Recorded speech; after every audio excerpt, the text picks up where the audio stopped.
Hello guys, in this quick video I'm going to show you how to send gifts to your friend on Telegram. This is how to do it. Open your Telegram app, click on settings at the bottom.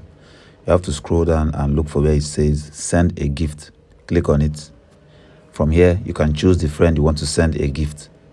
Choose any friend of your choice and you'll be given the gift option. Let's say you want to send a diamond. You click a diamond and you can hide your name if you want to be anonymous.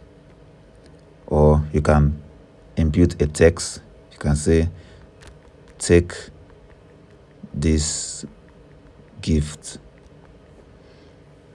and then click on send gift. From here, you have an option to pay for the gift you want to send. And when you make the payment, the gift will be sent to your friend. So that's how you send gift to your friends on Telegram. That's all for this video. See you guys in the next one.